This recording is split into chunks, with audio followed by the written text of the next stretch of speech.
ปีคริสต์2525เดือนจุลายไลมา26วันทำดีจองตื่นทำเมืองเก่าหลวงดังยันเขาเจ้าก็เลยมาเปิดเผยปังตราวิปัสสนาธรรมสาเข้าดัง10วันวัจนะและคำในแต่ที่มาสืบพอตราเขาคำในปารมี10เบิง10ป้าก็เข้ามาเพียวเนื้อปารมีไม้สีปัญญาปารมีอังก็ปัญญาปารมี หนอลองเจ้าเขาเสสิสุมิธาเนี่ยแต่ที่เป็นพระนั่นเกียนเจ้าคุกคนเนี่ยเอาหยันเจ้าก็คุกคนวนขอบเหอ๋อแต่ได้เป็นพระเนี่ยก็เลยสั่งการเจื้อหือน้อเนี่ยวนใครลองคือตานหน้าปารมีศีลปารมีนิคมาปารมียาวใส่ขึ้นมาวนญาแทงหรือไรมีปัญญาปารมีหรือไรมีแทงปัญอีสังเหรอปัญญาปารมีอันนี้ก็มีเป็นแต่ได้ผู้มีตั้งหูตั้งสั่งตั้งหมอในหนอลองเศร้าไว้เจอว่าป้มเลียเพนการปิญญาในมันหูไรสองได้หูไรหนอลองเศร้าเจอว่าอ๋อหนังคือปิญญาปารมีติเต็มตั้นนั้นเกาเดเลย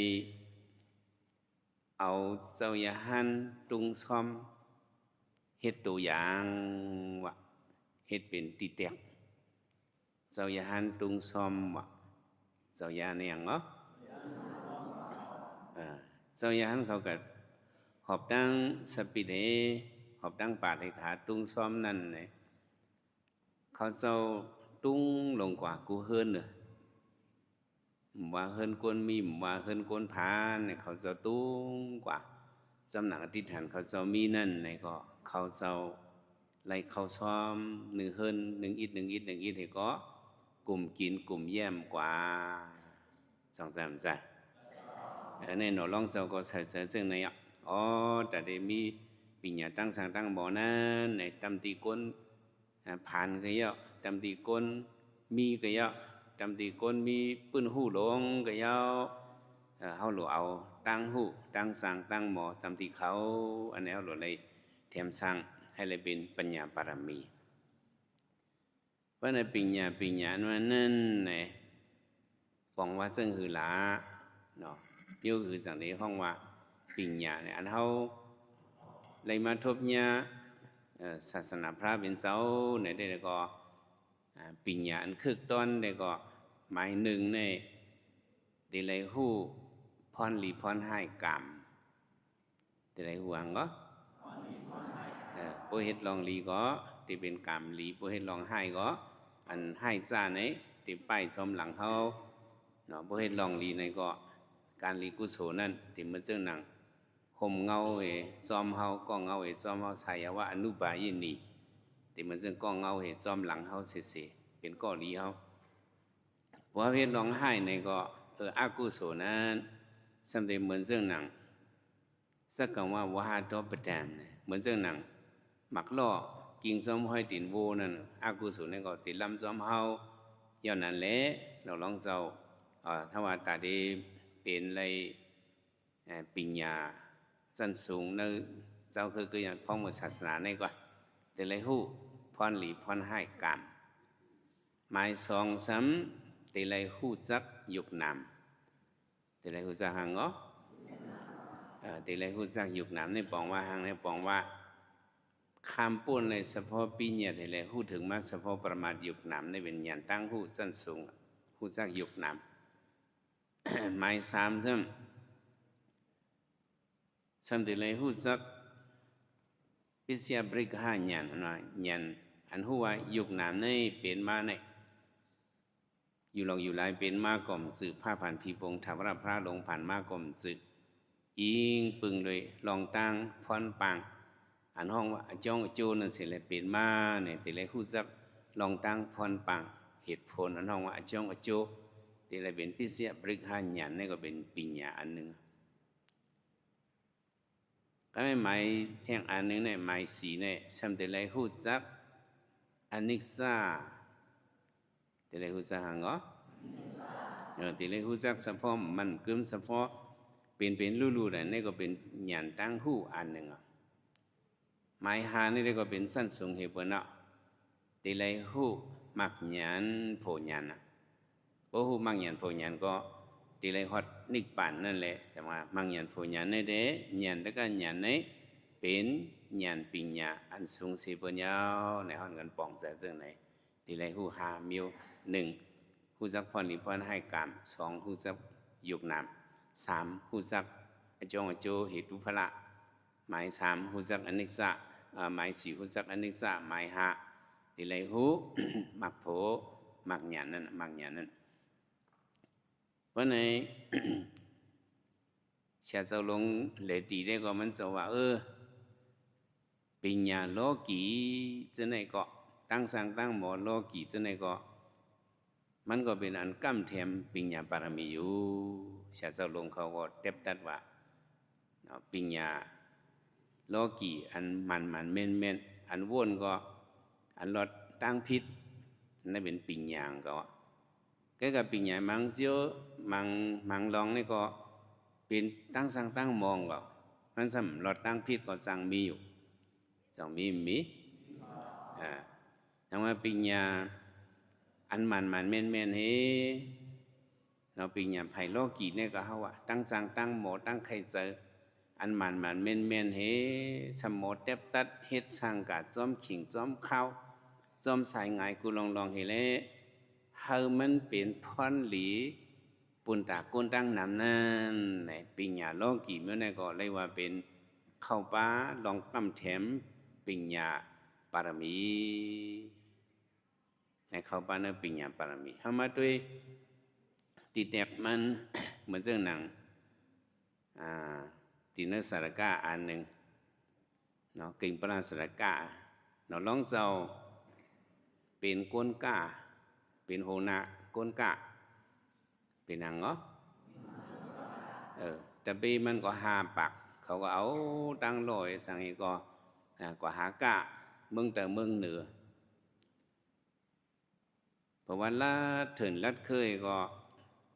กว่าวันแต่เมืองเหนือที่เขาไปยามเพียวนั่นเนาะร้องเจ้าก็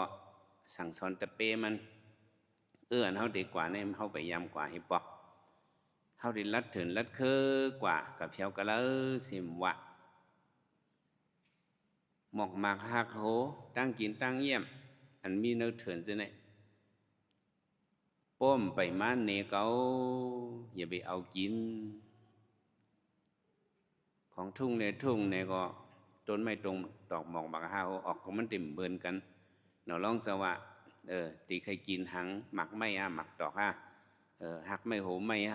ยอดไม่ยอดดอกยอดพักสิเนี่ยมันนี่เกาเฮmiêu là chẳng tí cậu ba li kín sử dụng cây kín bản sát tị lúc nong tập bê man cô khâu lấy thốt phê cô khâu lấy hàng ó khâu tăng quả tì nhau tì ca khaiที่หนังปองเนี่ยหนอร้องสาวกับเพียวตีวันอันหนึ่งเขาก็ลือว่างชาปังเขาตีโหวันนั่นมีปังที่เปิ้นมาลือล่อวัวสังว่าจังได๋บ่ไกลบ่จำวันห้องนี่ก็ได้แค่ยินกันจังนั้นทั้งวันโกนอยู่นั่นที่โหวันนั้นสมีหังมีต้นหมากต้นหนึ่งว่ะเนาะที่เป็นหมากสังได้ก็หมากใครเหมือนเรื่องหมากมงนั่นก็เฮาว่าสุกเหลืองลงไปตั้งต้นไว้ก็ไม่ลุงน้องตะปีมันว่าหมักในสุกเหลืองไว้ในเฮาอันกันกินได้เป็นหมังกินอะไรอยู่ว่าจังไหนเนาะลองจะว่าอย่าไปกินอะไรใครกินมีเนี่ยยามหันคันในวันหนาเช้าว่าเผอก็ย้อนกินเนาะลองว่าอย่าไปกินเฮียงล่ะพวกเขากินในมันแม่นลองมันสู่วนด้วยลีต้นหมากต้นไหนหมากโป้งพวกนั้นไหนโกนก็กว่ามาปิดกินอะไรง่ายๆก็อย่างต้นก็บ่สูงสำคัญง่าย หมางก็โป้งซ้ำปิดกินอะไรง่ายๆหมายหนึ่งปิดกินอะไรง่ายๆก็ให้การหมักเนี่ยซ้ำยอมซ้ำเต็มตัวไว้หมายสองซ้ำมีจำวันมีจำมั้งเพราะมีจำวันเนี่ยเพราะหมักม่วง535มีจำวันเนี่ยสองคือด่าหมังว่าเป็นหมักไผ่สังออกมาหิมจำหิมวันเนี่ยได้มันคือดอกสองได้คือทั้งกึดเพราะมาผงนั่งจ้องแค่นคือดอกวันนั้นน่ะเห็นไหมหนูลองว่าอาห้มถูกลีกินยามอย่างได้เป็นหมักอันมือเนี่ยเพอเดิมเลยกินฮัลโหลกำพองในน้ำลายปูปูนใครกินน่ะหนูลองว่าเพอเดิมเลยกินเห็นนั้นเห็นก็กลางในเมืองแรงมาเนี่ยพวกเมืองแรงมาโกนเนวันจนน่ะฮัลโหลอ่อนกันเลียนออกวันเขามาว่าเฮ้เลียนออกวันเขามากำพองก็หอล่อลงมากำพองก็ป้ากุยเป่าหับเป่าเฮเลมาว่าเฮ้เฮียงในก้นวันนั้นเขายำกินเกี่ยวอ่ะเขายำให้ยังโปก้นกาเผียวมาก้นกาเหมือเผียวมาดีวันเขาหูลองหมักนั่นนี่อ่อนกันมากินโปกินก็อ่อนกันตายเป็ดหมดโปนั้นก็ก้นวานเขานั้นเลยมาชิมเอาโคกากุ่นโคไข่เขาเจ้านั้นให้ก้นวานเขานั้นเปิดกินนั่นก็ว่าฝึกเขามาบอกในมาหันซุ่มหน่อร้องพระเป็นเจ้าเขามาด้วยคำยุ่มเอเขามาว่าซื้อสูเนี่ยมันตายเนี่ยวะมาถามว่าเขาหันกูบอกได้เปิ้นตายชบลงออกพุ่นปลูกให้เปิ้นตายกูจุ่มเฮียงจุ่มสูเนี่ยมันตายเฟอเป็นโหสูหนูลองว่าเขาเป็นโหนาเขาเนี่ยเจ้าเก่าหันถึงเจ้าหือละสุ่มกินข้าหมักนี่กำปันเขากินลูกน้องก็ได้ใครกินเจ้าเก่าให้ถือหูหมักอันนี้มันเป็นหมักมือนะพวกกินให้ตายคำหนุ่มมียาเกมันกาก่อนต้นเนี่ยพวกคนกล้ามากินเบื่อเขาค้าในอ่อนกันเป้าหูบอกโคเขานั่นขนาดเนี่ยว่าสู้เจ้าในเจ้าก่อมให้ถือหู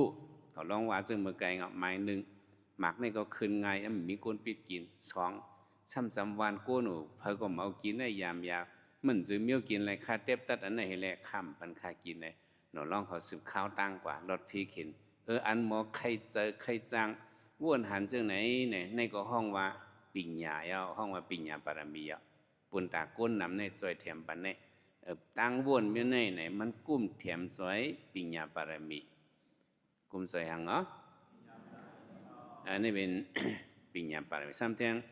หนูลองสอก็มันจะเป็นปัญญาธิกาพระเป็นเสาศาสตร์อันมันจะเป็น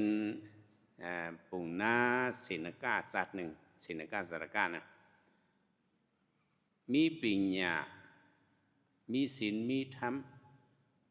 ปันข้อสั่งสอนอ่อนนี้ก้นวันก้นเมืองเปิ้นก็โจมถ่อมตลาหนูลองพระเป็นเจ้าเป็นปุ่งหน้าลงที่เมืองเขานั่นฉันมีปุ่งหน้าเท่าก้อหนึ่งปุ่งหน้าเท่าก็ในก็จำหนังฟิงทุ่งปุ่งหน้าของมันอายุเยอะแหลกกว่าแล้วก็เปิ้นปังมันเปิ้นว่าพวกอะไรปังก้นอายุเยอะให้เลี้ยงเขาในดูด้านปันเขาในไรกุโสเยอะในก็มันอายุเยอะก็เปิ้นก็ปังมันกว่าไรก็ห่อปันสุดปันมุนปันมังกราปันเปิ้นเนี่ยมันมีเงินมาปุ่งหน้าเท่าเนี่ยตีไว้กึกตัวมันก็สัมผัสไว้มันจะกับผักไว้เฮิรนอันมันหยุ่มเสนั่นเงินมันไหลมากกับผักไว้มันผักไว้มันผักไว้ปันที่เคใครมีมาหมอกอาสเปียหมอกหนึ่งเฮียงหมอกข้างในกะ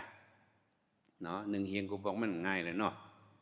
ใครมีอาสเปียหนึ่งเฮียงถึงว่ามันโหลดเจอมาโหลดเจออุซุกอ่อยสวยมาเนี่ยมันก็ย้อนก่อนมันหยุ่มเสนั่นน่ะก็ย้อนเผอก็ย้อนก่อนมันหยุ่มใส่เอาเงินกะอับไว้นั่นน่ะเพื่อก็ย้อนนั่นก็ว่ามีเอาใจเป็ดมัวเดียวก็หยุ่มเสนั่นหยุ่มเลยกุ้ยจังซะหมอฮักหลังในก็หยุ่มสวยก็มาปั่นไว้อยู่นะตีเลียวก็หลุดเฮ็ดอันนั้นก็หลุดเจอเงินน่ะแหละ เงินเก่าก็มาย้อนในสุ่มปันเนี่ยมันซื้อเมียวมันก็ได้เมาหูซื้อสังสีให้ในคิงอันเอาเงินไม่นั่นก็กลัวหนาโลอย่าไปมาขาดซื้อเสียงเฮาเตลูเนาะเฮาก็เป็นปุ่งนางเขาซื้อเสียงเฮาเตลูบ่ซื้อเสียงเฮาลูเฮาก็หลอึบตายก็อีหลัวอินค่ะจังให้ถือยอมจังให้ถือแต้นปุ่งหน้าเท่าเฮาจังให้ถืออ่านหนามแคมสาเฮาก็มีลูกยิงสาวอ่อนก้องเอาปันปุ่งหน้าเท่าเฮาพ่อหมูคายโยในนั่นก็มเทงก็ไว้ใครเหมือนเจ้งความสายมาว่าก้นเท่าไรมีหนุ่มมันว่านั่นเนาะก้นเท่าไรมีหนุ่มหยุ่มก็เป็นมาอย่างนั้นนั่นเป็นเต้เจมือก่อนนั้นมีนะปุ่งหน้าเท่าก็เลยมีหนุ่มให้จ้วมมือก็ไม่หาโลอยู่จอมมีหนุ่มเหมือนมันเห็นนั้นอายุเหมือนกันให้อยู่ห้อมซ้อมกันนี่ก็เป็นปัญหาอันหนึ่งว่าเฮ้จำจะได้มูเขาได้มูเลยบอกเขาหุยเอาเมื่อก่อนก็วันนั้นติโยได้เคยเป็นเขาก็มูเลยเขาวันนั้นลิงก็เป็นปัญหาเจ้าหือในมีมันในสมัยอายุตึกเลย16-17ก็ปุ่งหน้าเท่าในสมัย60หรือ70พวกใครจำออกปานมันแห้งกว่าเปิงกันแห้งไหนก็อ่อนในสำลักเรียนผู้น้อยวะเนี่ยปัญหามาถึงไหนวะเพราะไหนมันก็ปุ่งหน้าเท่าได้หมดมันหลกวางแล้วมันผิดตั้งแล้วปังแล้วมันกว่าติ๊กแต่ไม่มีอ่อนในว่าสัวก้นอยู่หัวมันก็มีเขาหลูซื้อคาเจอก้นสอยก้องสู้กว่าหาเงินเลยเนี่ยเจอโผเท่ากว่าหาเงินเมื่อไรมันไรป้นไรมาเจี๊ยดปากจังไงปอกมาเฮินวะใครแห้งกว่ากำมาใครแห้งกว่าหึงอันนั้นมันมีลองเติงหนึ่งไผ่หลังกว่าเนาะจังแจ่มแจ้คิงเท่าในกลมหูเขาได้คัดใจกว่าหามากกว่าจึงเติงเมืองไกลกว่าหาเงินหาก็เลยมาเสียดปากก็เต็มให้ก็ไม่เลยมาเตียงเขาอะเผยน่ะนะมันเดี๋ยวปอกมาเนี่ยเดี๋ยวปอกเมื่อเขาตั้งไก่เนี่ยซื้อตั้งกินตั้งเยี่ยมข้อมูลในสั่งให้เสนอถงมาเนี่ยก็ตั้งปกเงินลงกระติงลงไอ้ติมามือมาเพียวตีต้นไม้อันหนึ่งเฮ้อก็เฮ้ยก้นเท่าหรือเฮ้อก่อนกว่าเนี่ยมันนั่งหรือเฮ้อแต่ต้นไม้มาผุยถงข้อมูลมันจะเป็นถงจันเมื่อนั้นกะเนาะถงจันถงฮีเมื่อนั้นหนุ่มหัวอันหมอจอกปากนั่นเขาว่าจะไหนอ่ะเนี่ยมาผุยถงข้อมูลนั่นเองก็กินในซ้ำข้อมูลนำเด็กคำคอยซ้ำหลูกินน้ำห้ำมีเต้าน้ำเต้าเหยียดต้านห้ำมีแหละมันก็บอกเนาะสองมีอ่ะมันมีน้ำเชนเสาเนี่ยมีมันก็เขาเมื่อในเคยขำข้อมือผืดไว้อื่นผืดไว้เนี่ยตั้งก้นเทาถงเขามูลว่านั่นผุยไว้ในแหละมันลงกว่ากินน้ำหิมนั่นจะมีห้องน้ำวะลงให้กับกินน้ำป้องกับกินน้ำเนี่ยก็มันหุกเลิกมันแลงูตรงซ้ำยินเสียวเขามูลไว้ยี่หนังเนาะ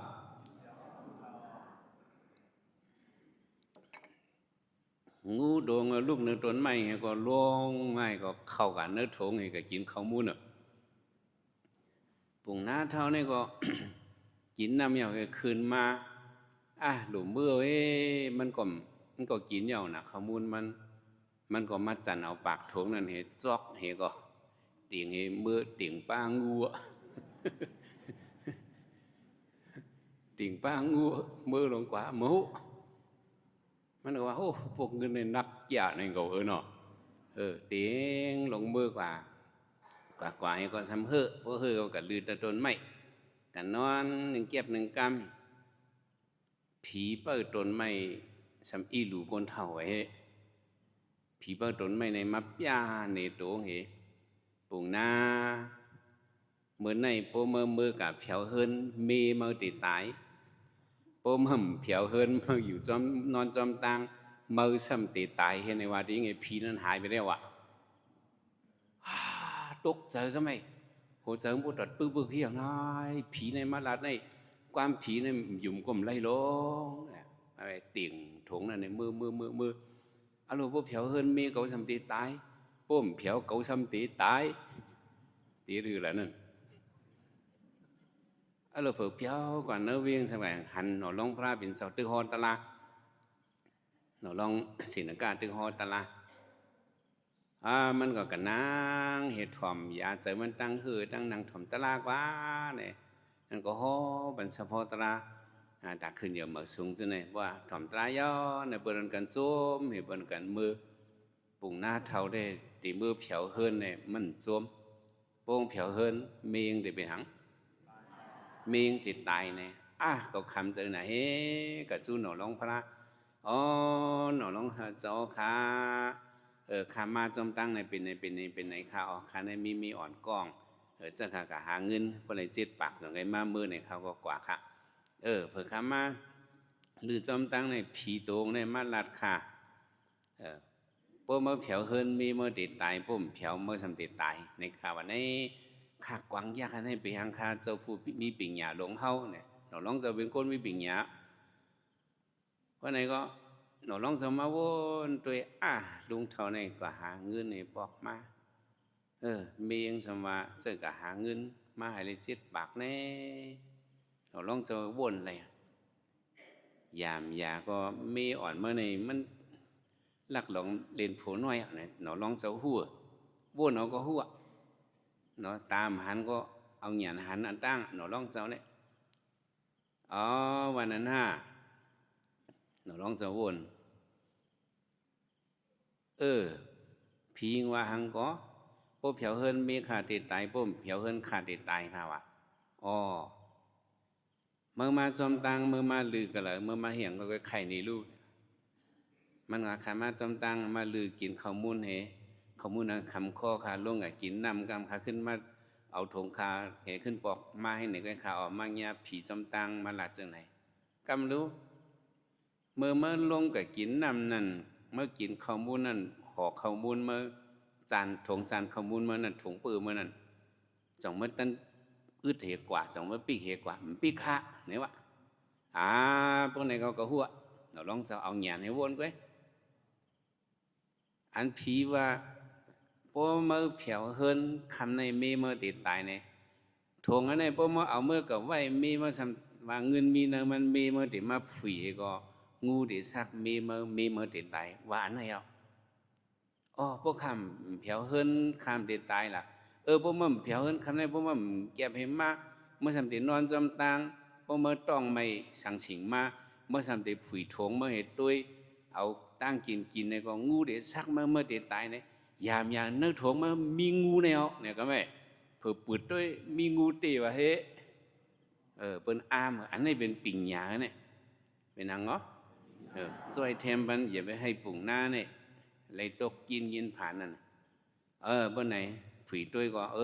เจอเตี้ยเขาก็เอางูปล่อยไปเลยค่าเทมเมื่อกันค่าโจมค่ะเงินค่าหามาเนี่ยค่าหลูบันเจ้าเขาค่าหามาเลย7 บาทค่าหลูบันเจ้าเขาผมมีนั่นได้มีค่าก็หลุดได้เหมือนนั้นค่าก็หลุดได้ใช้เจอเขาในมีดีเจ้าเขาเนี่ยเอาเงิน7 บาทปันหนอลองเจ้าว่าก็เมาก็มี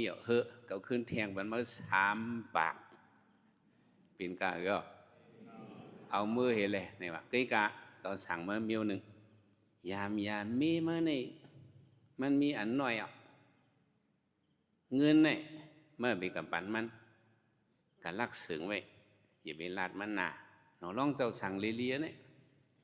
คิงปุ่งหน้าเท่าก็เมื่อจำได้เพียวเฮิรนก็ลักหลอมเอาเมื่อคูดเหพังไว้เตยลีนพังในวางเฮิรนเขาก็ยังกับมันเดิมปันมีหุ่งกับพังไว้ก็เพียวเมื่อก็เฮิรนมียังถามมีอะไรล่ะสุนัยมาหาเงินมันว่าไรมียังปองท่าปองอิว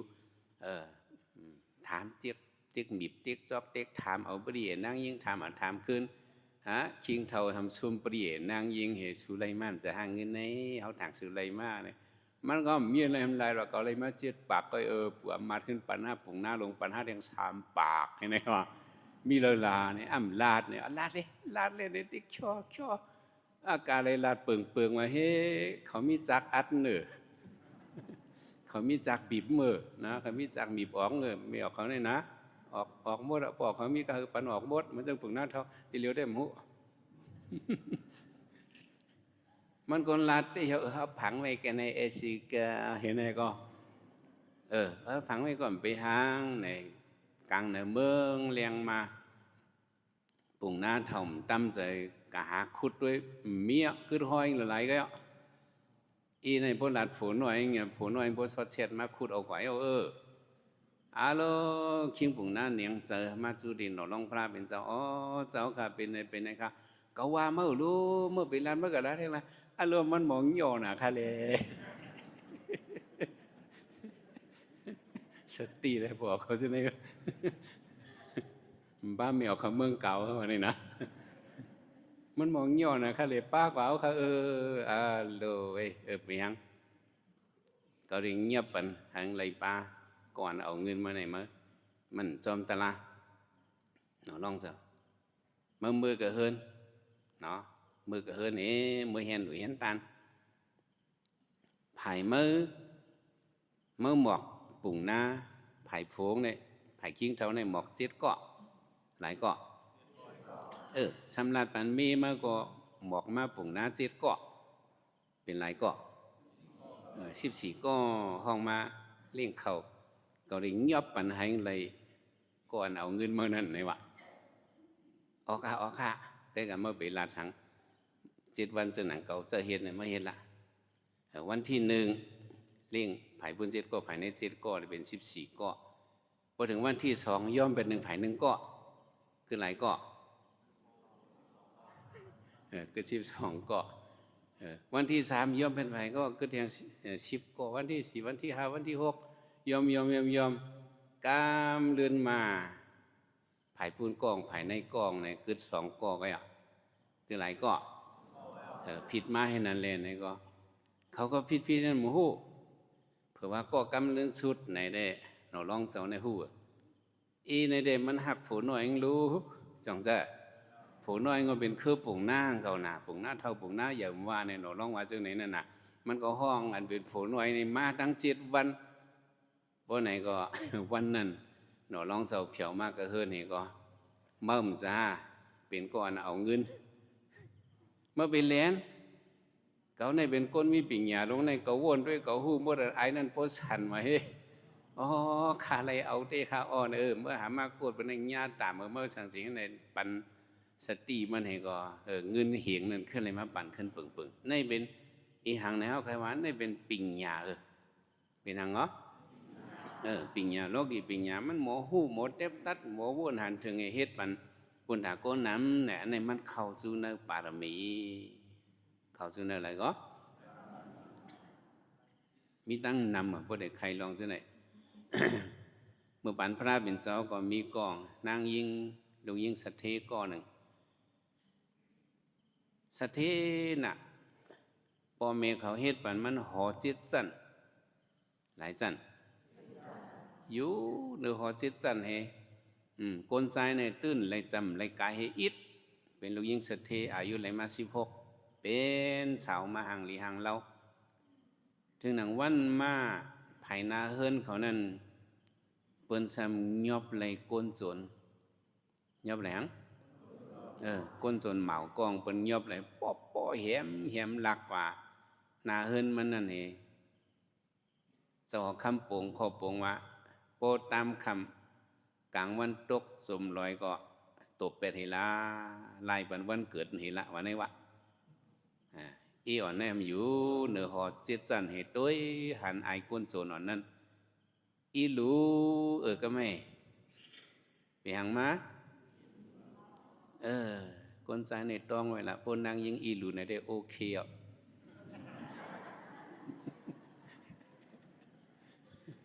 ผมไปอีรู้ในไปโอเค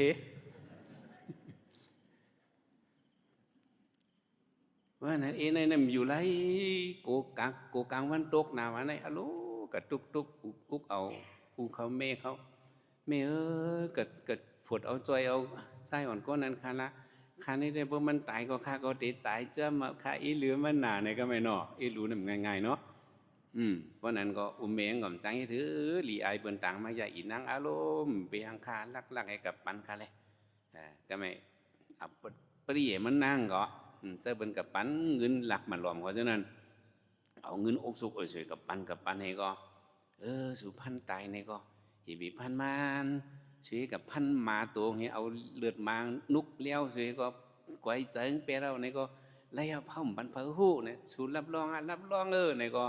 เขาก็เอาไอ้นั่นมาให้มาไว้ดีหัวจิตจันเอาพันหมาไปเลยก็ว่าเขาพันตายไปแล้วเนี่ยเปิ้นก่อมจอมหันรู้ก็ไม่อีนี่ก็เอาไอ้โกนโจรในมาเฮ็ดโผมันน่ะอยู่จอมกันมาหึงกะหึงมาโกนเอาเนี่ยสาตีมันทำป่อมาไอ้เนี่ยเอียงป่อมาแล้วอยู่หนูเขาเจ็ดจันกินเนื้อหวานเงินหวานคำแล้วอยู่จำลูกยิงสะเทมมันเกี่ยวกันได้รู้กูสูมันถึกอะไรว่ากันเนาะว่านั่นน่ะแต่ว่ากูเนาะเนี่ยพวกเหตุการณ์ลิกูสูนั้นมันโหพร้อมจอมกันพวกโผล่ก็ไม่หลูพร้อมจอมไม่หลูก็โผล่พร้อมจอมให้ไหนอันนี้คดีมีปานอ่อนกันเนาะพวกไม่ยังหลูโผงหำพร้อมไม่ในติมิจนั้นกว่ากูสูมันถึกมันออกใจอะไรเงินคำไหนวะดูรู้ก็ดีถือมันก็สังเหตุปริเยตัวเมียงสัวไหนวะเมื่อบันทิกับพันเฮานั้นเฮาตึงผีโหยผีลอยไหนวะดูรู้เฮาไอ้ผีลอยจอยเฮาขาจอยเก่าขาเสียกำว่าก็หลอดตั้งตายในก็ได้ขึ้นมาซากกีสู้ผีโหยผีลอยก็ได้มาต่างผีซองผีมาปู่โสผีเฮาเลยว่าจึงในต่อถึงว่านเมื่อในเฮาไปเลยกาปู่โสผีนั่นเจอเฮาเกี่ยวยิ่งสัวว่าในเมียงว่าสุใครกว่าก็เฮาที่กะส้มสูงมันก็เลยกันนั้นนะที่เปิ้นใครสัมพันธ์เฮาดีมลอยตั้งพุ่นเฮาตึงผีลอยตัวนั้นเนี่ยว่ามันในฮักกว่าในสูในกว่าในผีนั้นมันเกือบสูโหนุงโคลีโคมาติไรห้อยหมักเวียนแกนหูช่วยโจหางจอบเวียนเงินเวียนคำอันกาอย่างมันเนี่ยแต่ว่ามันอันส่วนเองเลยอยู่อันขึ้นส่วนเมียงมาเฮ้อันเห็นไหนวะเมียงก่อนไปหูปริเยมันเสือหมักเวียนแกนหูกาอย่างโคลงไงกว่าขาผมมีกว่าบรรพจอมในหลวงปริเยนั่นก็ผีไว้ว่าผีว่าบรรพจอมมาหาสงก็ผมมีก็ว่าเนี่ยก็พ่อเมื่อเนี่ยก็กว่าขึ้นร้อยกาเผื่อเพียวหนึ่งร้อยไอ้นั่นตัวมันมีเผยก็มาเงียนคอมีกันไหมอะโลสูยังน่ะสูเนี่ยเขาดิเงียนโคสูตายเอาคู่เงินโคคำสูอันสูให้มันในโมเดอร์เนี่ยวะอะโลสูก็สูที่เขาเป็นเมสูแหละโคเนาะหอยไว้ในมันจังกับมีน้ำสางอันมีเกลือในน้ำเสียในปากปูนเฮียงนี่เป็นโคเขาก็เป็นโคสูโมเดอร์กันนะสูสันไปเอาอย่างลำเขาใครอยู่กับที่หอนั่นเขาขึ้นใครกับเฮ็ดโจรก็เอาในมาเดี๋ยวรู้เขาได้โจรสูในเอาโคสูในตายเอาสูตายเขาเอาโคเงินคำสูในกว่าอยู่ก็เขาใครอยู่จอมสูฮักก็เขาฮักสูให้ในนั่นก็โหเจอว่าใครแตกอะโลกลใจในปีเฮ็ดไรมันก่อมจังว่าหืออะโลเฮ็ดเดียวก็ผูกก็ในตื่นเตะเอาเกาตายเอามันนั่งบ้วนสองเดลอดไอ้ในตื่นเตะเอาเกาตายจังเฮ็ดหือปริเยด้วยกว่าปริเยนางยิงว่าก็แม่หยานนางยิงเนี่ยออกมาเนี่ยพอจำเป็นเต้ๆบ่หลุดเต้ๆเลยนางยิงเนี่ยหยานเขาเลี้ยวติงขนมปฏิหยานก็นี่ก็เป็นหยานก็ไม่มันนางว่าสุขให้เอาเขาตายก็ของเขาหักสู่เลยสุขให้เขาตายก็เขาจ่อตายหนามันไปหางกุ้ยกะฟิงทุ่งเขาสู่เป็นโผเขาแหละสู่หลุดจอมสะเขาอันหนึ่งสุ่มต้นจอมสะเขามาก็เมื่อไหร่เป็นวันลื่นสู้เท่าไรจอมสะเขาอันหนึ่งเลยเขาได้เลยอย่างบันสู่นางตุ้ยเขาก็เขาเด็กกาในสู่ในว่าเฮ้ตีอย่างตายก็ตายเปรียวๆกันมาห้องความให้พวงกาเลยก็เลยนั่งตุ้ยกันมาตั้งคืนลอยหือมาได้ไหนวะ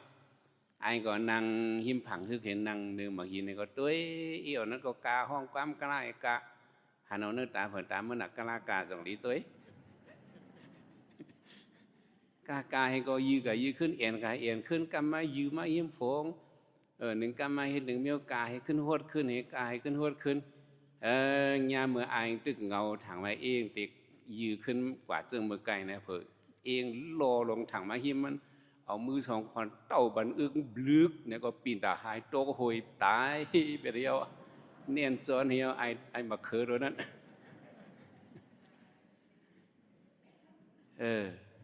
ก็นั้นผีเปิดเถินกันผีเปิดต้นไม้นั้นอ้ามโอ้จึงว่าก้นใจก็มีหยันนั่งยิงไงก็มีหยันไหนผีพวกอ้ามก็ว่าหยันนั่งยิงไหนนี่จังแจ่มแจ่มิ้วนี่ก็เป็นหยันก่อนเนี่ยเนาะอันมันนั่งวนในเด้เป็นหยันเนี่ยอันมันนั่งเฮ็ดให้อีไอ้นั่นตกนั่นเด้เป็นบทเป็นเวียนเนี่ยจังแจ่เป็นวดเป็นกามแต่กับมันนั่งก็มัดมือเฮิรนขึ้นเอาโค้งเงินคำก็ทอดไปให้ไปกว่ากับเพียวดิจ้องประเปิกเขากับย้อนเฮ็ดนั่งยิงกับเฮ็ดจะนั่งยิงกับเป็นประเปิกเขาทำเป็นจุ้มหัวล้อมจุ้มนั่นเขาทำอะไรอยู่ไหนพวกเขาทาหูเนี่ยเอามีดทาเอาเหนียบให้จันเอากำเชียนไว้จันเอากำเชียนจันเอากำเชียนนี่ก็โหงเนี่ยมันขึ้นออกคนหัวซุ่มเขานั้นมีอันเนอะ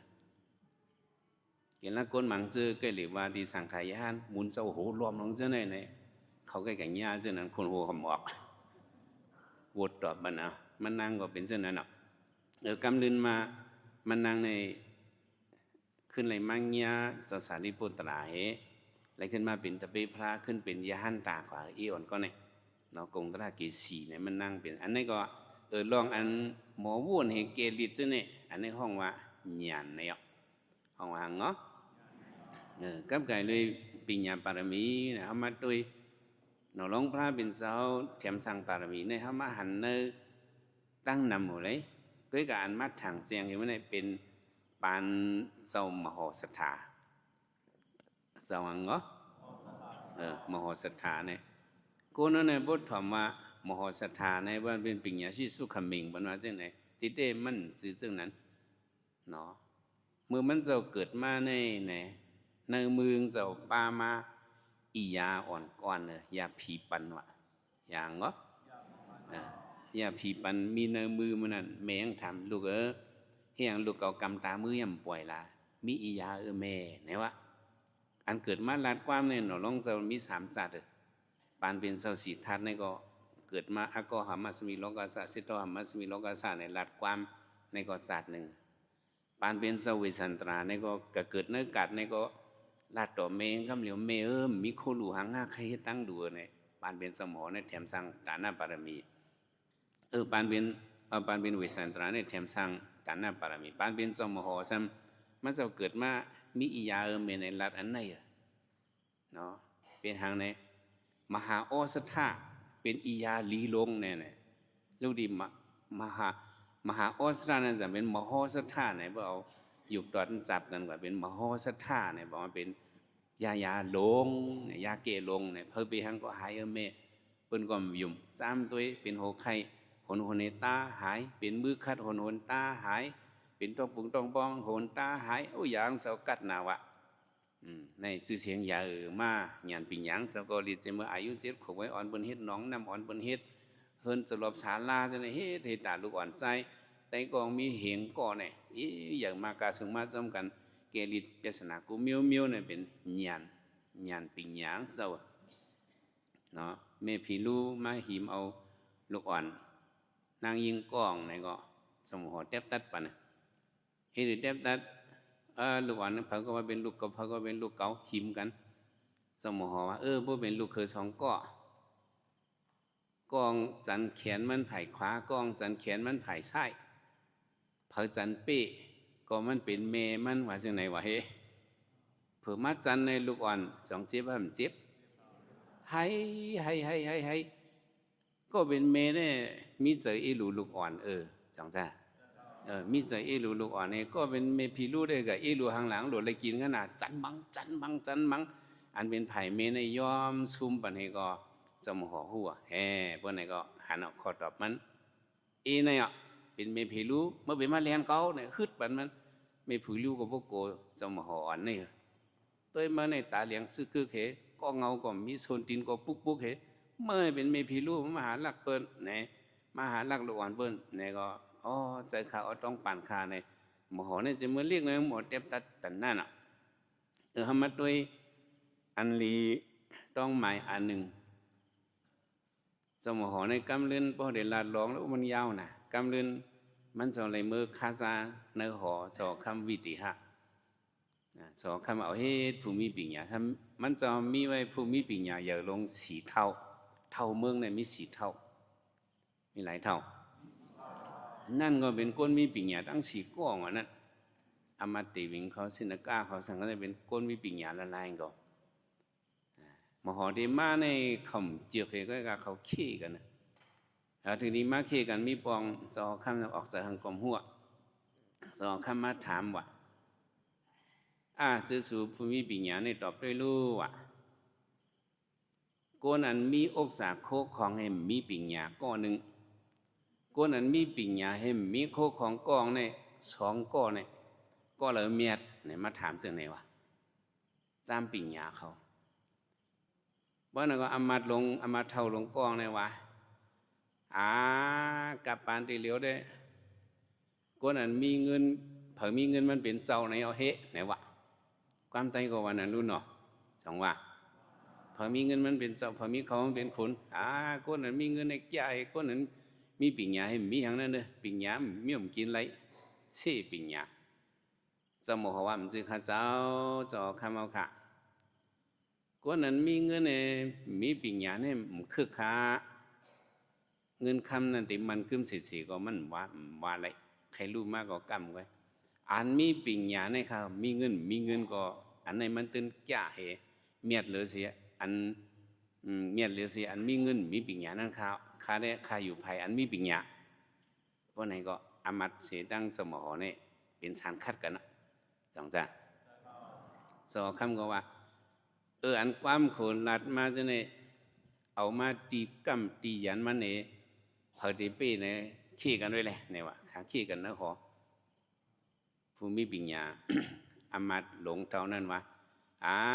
คนมีเงินในแก่เขาอันมีเงินนั่นมีปัญญาเขากำเลื่อนมาก็เลยมาให้ลูกเลี้ยงคนอันมีเงินก้อยนะใครเจอไว้เห็นก็ว่านั้นน่ะมังเจอเนี่ยมีปัญญาไว้ก็อาโลตะปีคนนั้นเลยป่วยเลยจุ่มเลยคู่เลยมาคาซาดิเขาเลยมาเฮ็ดลูกเลี้ยงเขาก็ขนาดเจ้าก็อันมีเงินคำในแก่ให้ปัญญาสมหอว่ามันแก่คนนั้นมีปัญญานั้นได้มีเงินคำเขาได้ทางพิษเถิมพิษว่าพอมีเงินคำในเฮ็ดไรกูเมียวเนี่ยเขาได้เฮ็ดฮอดลงว่ากูเมียวเขาได้มีตั้งหูอันละถูกอันละพิษก็คำหูเขาได้เฮ็ดพิษเฮ็ดจัดในก็มลีจัดนามาก็มลีค่ะอันมีปัญญาได้หมดมีตั้งพิษกันสมหอได้กำยันไผ่มีปัญญาเนี่ยก้นมีปัญญาเนี่ยอันนั้นว่าปัญญามันได้บอกว่าหังเมื่อไงเฮาว่าเมื่อเจ้านั้นฮู้จักกามเนาะฮู้จักพรหลีพรให้กามเนี่ยเป็นคนมีปัญญาบางเกินเนี่ยมีปัญญาฮู้จักพรหลีพรให้กามก้อยฮู้ว่ารู้ไรเงินเปิงเหลียวก้อยเนี่ยเฮ็ดของกูเมียวจังซ่ะด้วยเอาศักดิ์ศรีเจือนมาเฮ็ดจับเพียนจังได๋แหละ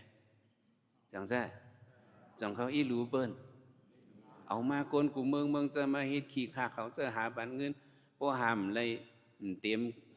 เงินอันเขามักค้านไว้เหียมป้อชวดปันเขาหมังปันเขาเตียบปันมือเขาถือหูเขามีปัญญาเนี่ยเขาหูจักพ่อหนีพ่อให้กรรมเนี่ยเขาก็เออเดเลยทุกข้าเนี่ยจะมอว่าจึงไหนกำเรือนมาเขาลัดกันตั้งหึงตั้งนำมีนำหนาเขาลัดอันตียำมันกำเรือนมาอามาเท่านั้น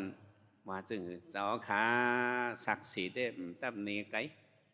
เนเนอหอเขาในก็ใครว่าหือเจ้าเขาในเป็นเจ้ามีโคของเป็นเจ้าหอค่ำขนาเป็นเจ้าตื้นล่างลงเป็นเจ้าหอค่ำลงมีโคขององค์สายนาแก้วแสงเงินคำเต็มตันอันเจ้าข้าสีเจ้าอามาเท่าได้ตั้งมาหอในเขาก็เลยมาอยู่เต้าหมเพื่อเจ้าไว้ขนาเฮ้ยปู่มัดว่าใครเจอเองก็ใช่พวกจะหมอหอมหมอตอบในก็จะหอคำทำจังจันละเมื่อเนี่ยวันนั้นน่ะไอ้การจะหมอว่า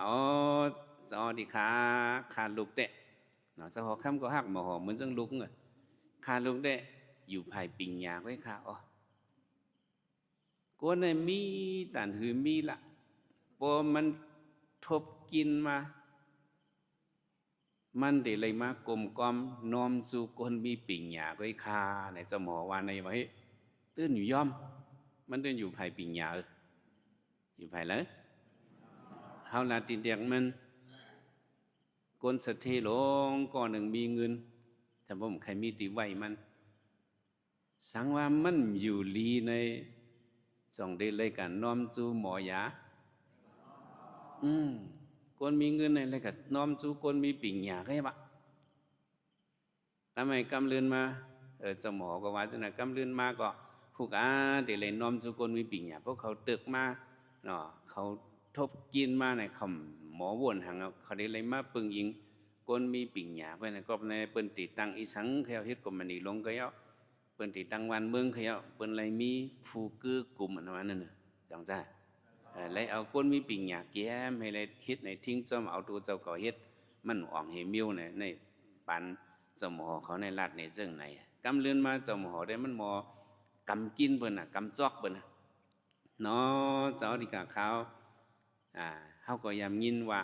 พระเป็นเจ้าอันว่านั้นกี่ร่องป้องปอมาเนมึงลอกกาลงในมีในค่ะอ้อพระเป็นเจ้าเนี่ยมีเงินมีคำค่ะสองวิก็ให้พระเป็นเจ้าเนี่ยเขาจะเลยอย่างซะเป็นอยู่เลยเจียมกวนเจียมผีเจียมช้างอ่อนกันไรมานับยำกลมก้อมน้อมสู่ผู้มีปิญญาอันเป็นสมมาสัมพุทธานันติคาอ้อเนี่ยเพราะว่าซึ่งเนี่ยก็คิงอมาตย์หลงนั้นสังเถิงสังเอาสังเถิงปิญญาเนี่ยเป็นรองใหญ่เพราะเรากล้าหลงในว่าเพราะมีปิญญาเนี่ยมีเงินคำมาก็มันขำหึงเลยจังจะจูปานเสถีก็เหมือนปานหมอกไว้กี่หอมห้อยมาหนึ่งกำก็มันสร้างขึ้นจอบว่าปานคุณหนังปานหมอกในเป็นมาจากไหนความใต้เฮาอย่างว่าปิญญาว่านั้นบ่ได้ด้วยดินเนอถ้าตู้สุดตันเนี่ยเนาะเจ้าอานันตาก็ย่ำทำพระเป็นเจ้าค่ะแต่ว่าก้นหนึ่งก้อนเนี่ยเฮาได้เลยว่าเป็นก้นมีปิญญานั่นตีเลยเฮ็ดหือมักหมายค่าสมอดเจ้าอนันตาถามพระเป็นเจ้าพระเป็นสวะก้นอันมีปิญญาในทาตุกุสโลโหติมันตีเลยหูทัดอายตนะกุสโลโหติมันตีเลยลักเหลี่ยมไผ่อายตนะปฏิจจสมุปบาทกุสโลมันตีเลยลักเหลี่ยมลองปฏิจจสมุปบาทฐานะกุสโลมันตีเลยหูอองตีตกถูกอันหูสีอันไหนเป็นคนมีปิญญาในเกาพระเต็บตัดหนังในเอาอันนันดาในพระเป็นสวัสดิ์เช่นไหนหมายหนึ่งในเดลัยหูสักถัดเดลัยหูสักหังถัดอันนั้นมันมี18เปิงนั่นน่ะเนาะถัด18เปิงเนาะสักคู่ถัดสักคู่โสดาขันธ์สิงว่ากายะมณะเนี่ยนี่เป็นถัดอายตนะตั้งในเนาะถัดตั้งใน6อันที่มาตุ้มตัวมันจะเป็นรูปกันดารสะเนาะมันจะเป็นเจ้าเนี่ยมันมาตาเนี่ยก็มันจะหันห่างตาเนี่ยก็เป็นถัดอันนึงเนาะก็ไม่หูก็เป็นธาตุอันนึงคู่หนังก็เป็นธาตุอันนึงลิ้นก็เป็นธาตุอันนึงตูก็เป็นธาตุอันนึงเจอก็เป็นธาตุอันนึงเป็นธาตุ6บ้านธาตุตั้งในแต่ละหูซึ่งไหนวะพระเป็นเจ้าวะทำแต่ละหูบ้านธาตุตั้งน้องในไปหังผางเสียงอายเสียวอายาสาอันโอนเขียงที่ตื้อเลยอันวนที่เจอในเป็นธาตุตั้งนอก6อันเย่าก็เพราะว่าห่างพังเหตุสายตามังยากันเนี่ยสัมเป็นสักขุวิญญาณธาตุเนี่ยเป็นสหันในก็เป็นธาตุอันหนึ่งว่าพระเป็นเจ้าฮอแต่ละหูจังไหนวะเสียงหูมาตุ้มกันก็มีม้าธาตุยินเนาะโสดาวิญญาณธาตุเนี่ยนี่ก็เป็นธาตุอันหนึ่งเนาะไอเสียวเลยคู่หนังมาตื้อกันก็คู่ม้าเสียวเหม็นเนี่ยเป็นธาตุคู่เสียวเหม็นเสียวหอมลิ้นเหตั้งกินมาตื้อกันก็คู่ม้าเป็นม้าธาตุเลี่ยมนะสิววิญญาณธาตุตูแล ตั้งอันโอนอ่อนคิวนอนมาที่เตอกันเอาเป็นกายวิญญาณธาตุใจก็วนออกมาเป็นมโนธาตุเฮียงในพระเป็นสอให้หูธาตุอันนั้นเพราะว่าเฮาหมู่ฮู้ว่ามันเป็นธาตุในเฮาสำได้เอาสักกายติที่มาเข้าอ่ะยอกี่เขาอ่ะเอาหางมาเข้าสักกายติที่ในว่าหางในว่าเป็นเก่าตัวเก่าของเก่าในพอเฮายินเสียงก็พอเฮาหันก็เฮาสำได้ว่าเก่าหันจังซั่นเฮายินก็เฮาสำได้ว่าเก่ายินเนี่ยนั่นเป็นสักกายติที่หลายๆพระเป็นจะว่ามันมีเก่ามาคิงในยิงใจมันเป็นยุคหนามก้อยเนี่ยบอกว่าพระเป็นเจ้าแค่เฮาปากเป็ดเลยสักกายติที่เลยเฮาลองคือธาตุอันยินในมันจือเก่ามันเป็นธาตุก้อยในบอกว่าให้เฮาปากเป็ดสักกายติที่ในเมื่อเฮาหนังตาลาในมันจือเก่ามาคิงในยิงใจเสียงในเป็นมาในก็เบอเสียงเหหูเสือเหมาหลอกกันก็เป็นมาอันยินก็อันนี้ก็เป็นธาตุก็ธาตุในก็มันกึมเยี่ยวก็อันยินนั่นก็ขึ้นหายหมายหายกว่าอันหายกว่านั้นเป็นของเก่าห้าในว่าไรพระเป็นเจ้าใครเอากอกเลยแสกยาติเทียนว่าเก่านั่นพระเป็นเจ้าติเลยหูจักธาตุติเลยหูจักอายตนะในก็มันหนังว่าแสกยนะโสดายนะกานายนะเสวยนะกายนะเป็นตาเสือหูเสือคู่หนังเสือลิ้นเสือตัวเสือในเป็นอายตนะตั้งในอายตนะตั้งนอกก็เป็นห่างพังเหเสียงเหไอเสียวเหอายาสา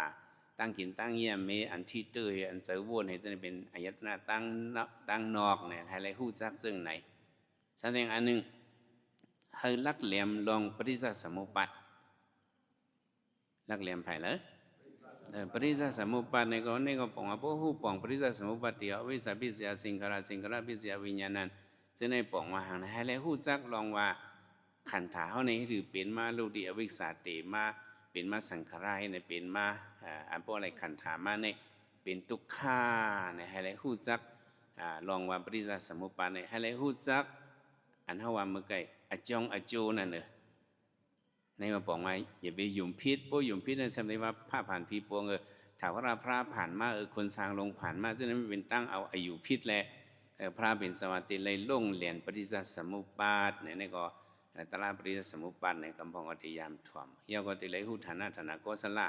ติเลยหูองตีอันเลยกึ่งอันเริ่มกึ่งอันเลยกึ่งลิเฮ็ดอันแม่มกึ่งลิเฮ็ดอันในป๋องเสในห้องว่าพระเป็นสวัสดิ์อันในพระเป็นเจ้าพ่อหูอันเจ้าในห้องว่าเป็นก้นมีตังหูบอกว่าเป็นก้นมีปิ่งใหญ่ในพระเป็นเจ้าเต็บตัดปันเส้นในว่าสุก็ว่าเขาเกิดเป็นก้นมาม้วนมาเป็นหางเขาเลยมังยาศาสนาพระเป็นเจ้าเลยมังยาหังก็นั่นศาสนาในเขาเลยมังยาศาสนาในอันข้อกว่ามันว่าศาสนาว่านี่บอกว่าข้อสั่งสอนในเนี่ยศาสนาในบอกว่าเฮาเนี่ยศาสนาพุทธะในเฮาเนี่ยข้อสั่งสอนพุทธะพระเป็นเจ้าเนี่ยแหละซื่อสุกว่าเฮาเลยถ่อมตลาพระเป็นเจ้าในเฮาตั้มเลยหยับสังเฮาเลยตั้งหู้ตีพระเป็นเจ้าจังจ้ะการก่อนร้อนอ่อนอันเฮาอยู่มาเนื้อสามสลาลงในตั้งหู้เฮานั่นมันเคยตึกตีปีญาตเคยตึกตีlà cáiตึกตีปีญาตเคยตึกตีว่าcậu mà khiêng nay dươngใจหมู่มาvô quayของcầm lên lái tiệm bóp khẩu súng hàng lì hàng lâu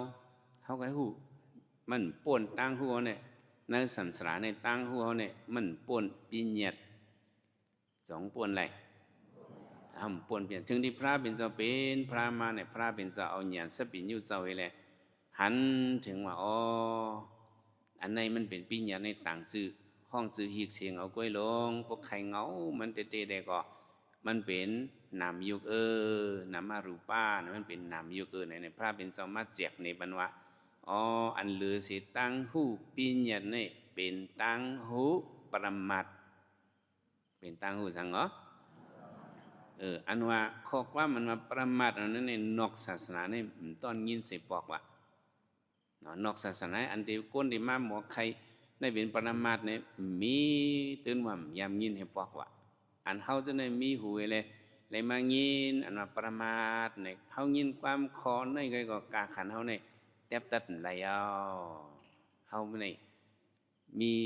หูคำหลงเตี้ยๆมันว่ามันอ่ะจังจำจ้ะเฮาอย่าไปถางเล็กเพราะว่าเฮาเลยมาเกิดเป็นเจ้าคืออย่างพุทธบาษาเลยมายินอันเปิ้นยามยินปรมาทว่าปรมาทได้เป็นหยังล่ะสังสิทธิยุคนี้ป่านในพระเป็นเจ้าเฮาว่าเป็นปรมาทสีป้าในแหน่เฮาเลยป้องเสือในเฮามีกาขันเลยอันต้อนยามในยินนะสัมสารเนี่ยเฮาได้ยินว่าพระเป็นสมเป็นพระมากก็ความจึงในตื่นว่าเผยก่อมหมอนัดเผยก่อมหมอเผยก่อมหมอซับเลี้ยงนี่ปะเลยเฮาเลยมายินในเฮาโลจมถ่อมป้าเสือป้าคอยถ่อมเอาต้องหมายพึกซ้อมปนได้ก็เฮาเนี่ยสิกวนซุมจัดยอจังซุมซุมพระเป็นสวามีนำยุกไว้ว่าในเฮาถ่อมละลายก็มันสึโยกี่ครับว่ามันนังตะลาไหนก็มสึก็มาคิงนายิงใจมันเป็นนำยุกไว้ว่าเป็นเฉพาะนามมาอันห้องว่าเจอรูปะอันห้องว่าโตเนี่ยมีเจอเลโตสองอันกุ้ยเจอเลโตสองอันนี้สัมเป็นเมียวมันเกิมนามารูปะอันนี้สัมนามารูปะทุกข์นามารูปะอนัตตามีนามอยู่อันว่านั้นอันนี้สัมมันกึมทุกคำเป็นลองทุกขาขันเจออนัตตานามอยู่อันว่านี้ร้อนเกียนมีแขนซีมไหลไหนเขาก็มานั่งภาวนาตะลายเปิดโดยให้บ่ฮู้อันเฉพาะจังหนังพระเป็นเจ้าของว่ามันเป็นอนิจจทุกขาอนัตตาเป็นลู่ๆไหนเฮาได้ฮู้จังไหนอันนี้มันมีกาขันปุ่นแต่เฮาเตี้ยอันในปิญญาปารมีมานั้นเมื่อไงเฮาเจ้าว่าเมื่อเจ้านั้นติเลยฮู้จักพรหลีพรให้กรรมเนาะกรรมสักการสมาธิที่นั่นห้องว่าเนาะติเลยฮู้จักนามเลยยุคนั้นเป็นนามารูปะปริสิตาญาณเนี่ยซ้ำติเลยฮู้ว่ายุคนามเนี่ยอยู่หลอกอยู่ไรเป็นม่ามซื้อผ้าผ่านผีบงถามว่าพระผ่านมาก่อมซื้ออัมมีลองอัมมีตั้งให้เป็นมาก่อมซื้อในมันอิงปึงเลยกรรมวันหลังอจองวันหลังสิเป็นมาอิงปึงอจองอโจเหตุผลอันห้องว่าพรปังลองตั้งพรปังให้เลยเป็นว่าอันนี้เป็นปิสยาปริกหาญาณปิสยาปริกหาญาณนี่เป็นญาณตั้งหูอันจันสูงเป็นว่าญาณในศาสนาเนี่ยเป็นอันไหนเพราะว่าหูสังจักว่าอนิจจามันคือเป็นในเป็นอุตยปยาญาณเลยย่อพระสัมพุทธจักว่าเป็นรูสุดหันกว่ามักโผในก่อนนั้นเป็นมักญาณโผญาณนั่นเนาะแม้การปฏิบัติเป็นมักญาณโผญาณนั่นเป็นญาณชั้นสูงในได้อันสูงสุดที่เปิดในได้ก็เป็นญาณอรหัตตญาณ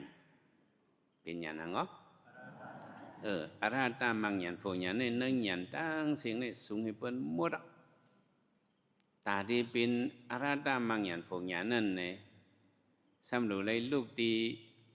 อนาคามีมังญาณโผญาณให้เลยมันสั่งติเลยเป็นอรหัตตมังญาณโผญาณวะตินประธานก็ห่อไว้ดูเนาะปฐมมาเมกตะเนาะตุติยเมกตะอุปนิติยปิสีนะปิสยเนี่ยจะในห่อไว้รู้เนาะแต่ได้เป็นอนาคามีมังญาณโผญาณนั่นก็สำหรับเลยลูกดีสกทาคามีมังญาณโผญาณนั่นขึ้นวะตาได้เป็นสกทาคามีมังญาณโผญาณนั่นสำหรับเลยลูกดีโสดาปัตติมังญาณโผญาณนั่นขึ้นกว่าวะตาได้เป็นโสดาปัตติมังญาณโผญาณนั่นซ้ำเนี่ยตีเลยลูกดีวิปัสสนาญาณนี่ขึ้นกว่าตีเลยลูกดีญาณนั่นเหรอตีเลยลูกดีวิปัสสนาญาณอันญาณนั้นเขาสอนปัญญากี่เขาให้เลยยักหู้เป็นลูกยักหู้สะพอเป็นลูกต้องดอนนิสานสันพื้นสันพรอันเป็นคณิกรรมนิสาคณิกรรมมรณะตีเลยมีวิปัสสนาญาณอันไหนเลยมันจังเข้ากับสู่มรรคผลนิพพานมังญาณโพญาณวะตาที่เป็นวิปัสสนาญาณในพวกมาคอนด้วยเนี่ยสัมติเลยมาอิงปึงหางเนี่ยสัมติเลยมาอิงปึงศรัทธาลองยุ่มย้ำวิริยะตั้งขัดใจสติลองคุกคนลองลงลืมเนาะสมาธิลองนิ่มมันเย่าก็มาใส่แทงอันหนึ่งสันตะกลางใจวะเฮามาเหตุการณ์ตราในก็ติเลยมีสันตะใคร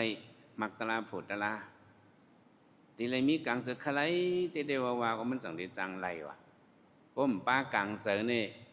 มาเฮ็ดตลาก็มันไรจังได้ไรกังเสือเนี่ยตีเลยเยอะว่าสันตติปดีเนี่ยพระเป็นสวรรค์วันในกังเสือเนี่ยตีเลยเยอะดันเลยเนี่ยตีลัดในลองภูมิปัญญากรีกก่อนหนึ่ง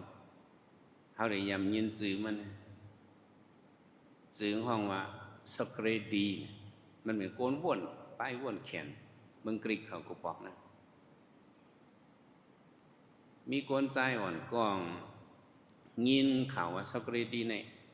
เป็นภูมิปัญญาลงป้ายว่นก็เขียนหนาว่าจังไหนกว่าจูดี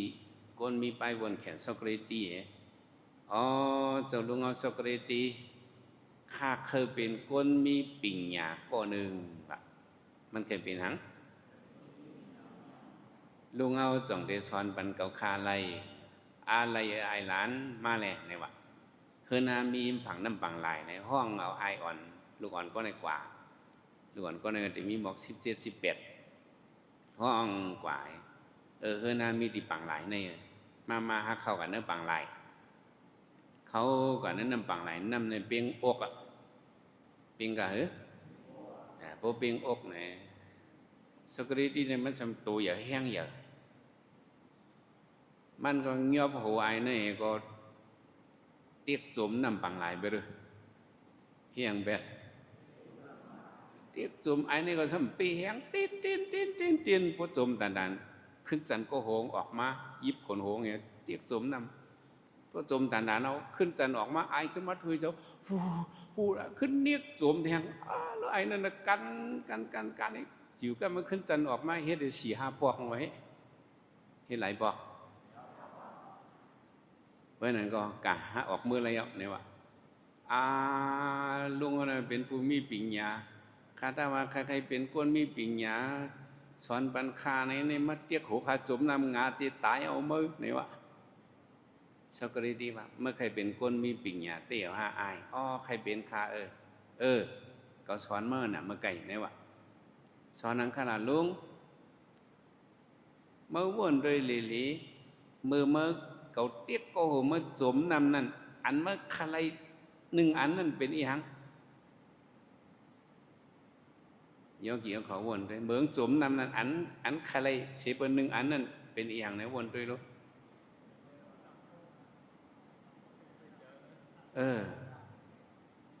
เมืองจมน้ำนั่น2 จังถวยเจอมันจังถวยเจอมันใครถวยเจอก็อ่ะฮัลโหลก็มันจังถวยเจอก็ใครถวยเจอมันไอ้นั่นก็ว่าเหมือนลุงเขาติดโกหกขาจมน้ำนั่นลงเงินงอคำไรคำงอคำใครคำใครข้าใครถวยเจอก็อ่ะใครอย่างสกรีดีว่าไอ้ใจเพราะเมื่อใครเป็นคนมีปัญญานั้นอันเจอใครปัญญาตั้งหูตั้งหมอนั้นเมื่อหลวมไม่เจอเมื่อเหมือนเจ้าหนังเมื่อเคยถวยเจอเมื่อจมน้ำนั้นเมื่อหลวมใครแต่นั่นมันจังได้เป็นคนมีปัญญาวะโยเกี่ยวเขาพวกใครตะล่าเนี่ยก็เขาหลุดเนียกจมด้วยหนองจ้องเลยพวกหมูดิป๋องใครตะล่าเนี่ยมันหลุดใครสันดาดิบดีเนี่ยมันหลุดแห้งอย่างนั้นน่ะเนาะก็ว่าจังไหนอันนั้นมาเฮ็ดสังหังบองอยากด้วยขันธาเป็นลู่ๆเนี่ยมันเป็นอนิจจญาณวิปัสสนาญาณแหละอันนี้มันได้ส่งฮอดถึงไรโสดาปัตติมังญาณโพญาณต่อถึงอรหัตถมังญาณโพญาณอันนี้เป็นปัญญาบารมีอันจันทรงสิเปิ้นเอาเนี่ยเฮาหลบปองใจเนาะตะลาเฮาเหมือนเนี่ยเฮาลัดเนี่ยลองคือปัญญาเนี่ยแต่ละฮู้จักพรนิพพานให้กรรมแต่ละฮู้ยุบนามแต่ละฮู้จ้องอโจเหตุผลแต่ละฮู้จักอันนี้ซะลักษณะแต่ละฮู้จักมักญาณในเป็นญาณสูงหรือสินั่นปัญญาตั้งสร้างตั้งหมอโลกิอันฮู้จักลองตั้งมันเม่นหมอเฮ็ดปันให้มีพรหรือปุณณะก้นนำนั่นก็มาจ่อยแถมปัญญาปรามอยู่ในก็ใครในป้าลองสารกะอันหนอลองเสาเป็นก้นกาเฮให้ตะเปงมือหมักไม่หนอลองเสาเป็นก้นหมอแทบตัดใจเฮเฮ็ดให้ผงหน้าเท่าขึ้นไหลขึ้นเงินมันทำนางยิงอันมีปิ่งใหญ่หมอเอาตัวหลอดตั้งตาย rồi contra kế sĩนั่นอีเลยphù mựcนั่นตกไปตายเบ็ดนั่นเท่าหลักเจอในเลยสังลองเจ้ามาห่อเลยสังลองเลยปิญญาในเตะถือเป็นมามันเขาเดี๋ยวเลยผู้ที่ปองมาเนี่ยเขาหลุดสึกคัดใจตราเขากว่าอะไรเป็นปิญญาปารมีเต็มทนเต็มตันกูพมันขันไว้สักกำเลยตาเนาะ